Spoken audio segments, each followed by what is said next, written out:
Biden is no Reagan. That's the argument made in a Fox News opinion piece after the president compared today's economic recovery with the boom in the 1980s. Listen. The last time the economy grew at this rate was in 1984, and Ronald Reagan was telling us it's morning in America. Well, it's getting close to afternoon here. The sun is coming out.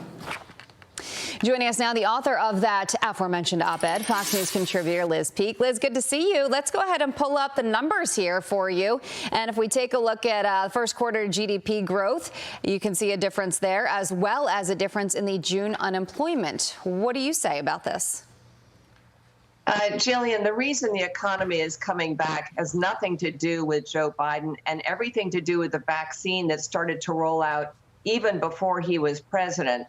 And we know this because in the fourth quarter of last year, also, the economy grew over 4%. It was already beginning to accelerate as governors and mayors across the country began to lift restrictions.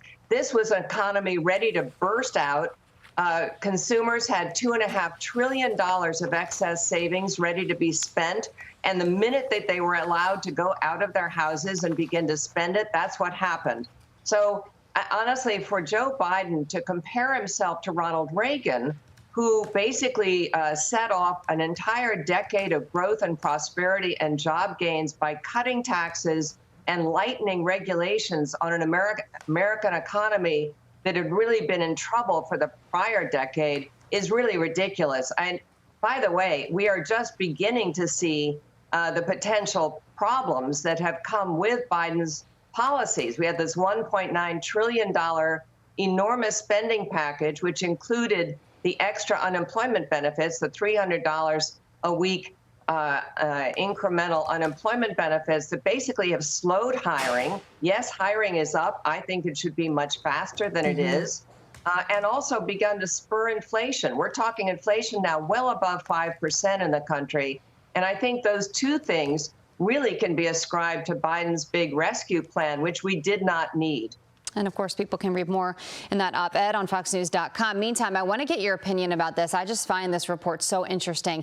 There is this report from personal finance company Wallet Hub that states that labor markets are healthiest in red states and that they're the worst in the blue states. Let's go ahead and pull up here the rankings, and you'll see on the left, they are the top states, the best states right now with the labor market. You can see one Democratic state there in Kansas, but the right side of the column is all blue. Are you surprised to see this, Liz?